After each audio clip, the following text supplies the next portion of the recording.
Stockholm est la capitale de la Suède. Elle est le siège du gouvernement, du parlement et c'est le lieu de résidence officielle du monarque suédois. C'est également la ville la plus peuplée du pays, avec presque 1 million d'habitants. Son nom viendrait du suédois Holm, signifiant l'île, et Stock, signifiant les rondins ou les poteaux. Les débuts de Stockholm. Les premières mentions de la ville apparaissent en 1252, fondée par un Birger Jarl dans le but de protéger la Suède de l'invasion à l'aide d'un fort contrôlant le trafic maritime entre la mer Baltique et le lac Mälaren. La prospérité se développe sous l'influence de Magnus Ladula. La ville fait alors partie de la Ligue hanséatique. En 1289, Stockholm est déjà la plus grande ville de Suède. Comme beaucoup d'autres endroits en Europe, la ville est ravagée par la peste noire en 1349. L'Union de Kalmar. En 1419, la ville est proclamée capitale de la Suède. Sa position stratégique et sa prospérité font une place de choix dans les relations entre les rois danois et le mouvement d'indépendance suédois au long du XVe siècle. Au XVIIe siècle, Stockholm devient une puissance européenne, et la ville continue de grandir. Fuyant les persécutions, beaucoup d'Hugonots s'installent en Suède, et en particulier à Stockholm. Mais la croissance ralentit après la guerre du Nord, détruisant une partie de la ville.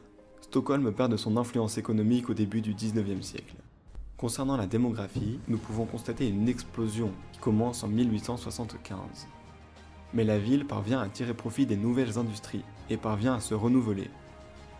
En 1944, la ville subit un bombardement aérien soviétique. De 1945 à 1967, une zone importante de la ville est rasée, puis reconstruite avec des rues plus larges et des gratte-ciel. À partir de 1950, la ville s'équipe même d'un métro. Nommée capitale européenne de la culture en 1998, puis championne de l'environnement en 2010, Stockholm conserve ainsi son importance sur le vieux continent. Au total, la ville est bâtie sur plus de 14 îles constituant l'archipel de Stockholm. Le climat est de type continental grâce au Gulf Stream. Les hivers sont froids, mais les étés sont doux. La vieille ville s'appelle le Galmastan. Nous pouvons y trouver le palais royal, le musée Nobel, l'église allemande ou encore la maison de la noblesse. Une autre île attractive de la capitale se nomme Djurgården. Des musées comme le Vasa, le Skansen, le Nordique, le musée d'Abba ou encore des Vikings attirent des millions de visiteurs chaque année. Enfin, le Södermalm est l'un des quartiers les plus vivants, avec ses nombreux bars, restaurants, galeries d'art et brocantes. À propos des transports, Stockholm est le centre du système ferroviaire suédois. Muni d'un aéroport international et d'un port important, Stockholm est un point de passage d'envergure. Parlons un petit peu de son économie. Stockholm est le siège social de plus de 40% des entreprises suédoises.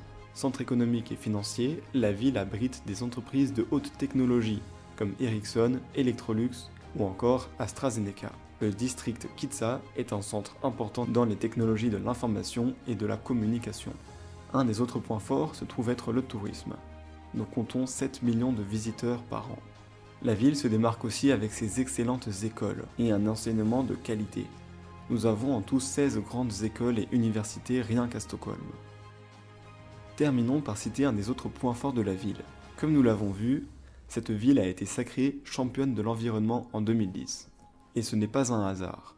73% des déchets ménagers sont incinérés avec production d'énergie. 25% sont recyclés et 1,5% sont compostés. Au total, 70% des habitations sont chauffées avec l'énergie dégagée de l'incinération des déchets.